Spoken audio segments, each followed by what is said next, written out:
Mr. Sofa, Mr. Sofa, just in Tiribada.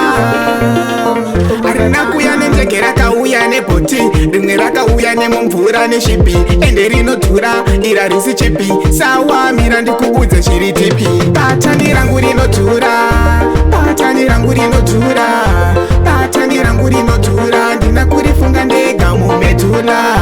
Patani rangu rinotura, patani rangu rinotura, patani rangu rinotura, patani nakadhula. Ndinewapo mapatani akatopa chapani, patani rangu ndakatora kuna mega jani. Ndakasimbiswa futi na Demian, Jesse you deserve daughter of Christine Melanie. Mr. Sofa amarikwa vakavanga vanouya vachingoda kundiparadza. Sofa ngeteresera kudetsera patani radziya. Mr. Sofa patani rangu rinotura, patani rangu rinotura, patani rangu rinotura, ndina kurifunga ndega mumetula. Patani rangu rinotura, patani rangu rinotura, patani rangu rinotura, patani nakadhula. Iwe sambusaza patani raramobereka faneka ndine mkogani. Patani rangu rakabva kujapan, kodoka ndakanda ngoma ndita msatanist.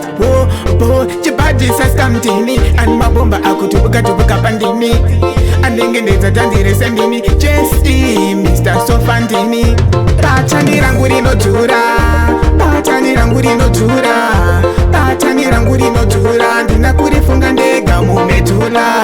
Patani rangu rinotura, patani rangu rinotura, patani rangu rinotura, patani nakadhula. Ndinewapo mapatani akatopa chapani, patani rangu ndakatora kuna mega jani. Ndakasimbiswa futi na Demian, Jesse you deserve daughter of Christine Melanie. Mr. Sofa amarikwa vakavanga vanouya vachingoda kundiparadza. Sofa ngeteresera kudetsera patani radziya. Mr. Sofa patani rangu rinotura, patani rangu rinotura, patani rangu rinotura, ndina kurifunga ndega mumetula. Patani rangu rinotura, patani rangu rinotura, patani rangu rinotura, patani nakadhula. Patani rangu rinotura, patani rangu rinotura, patani rangu rinotura, ndina kurifunga ndega mumetula. Patani rangu rinotura, patani rangu rinotura, patani rangu rinotura, patani nakadhula.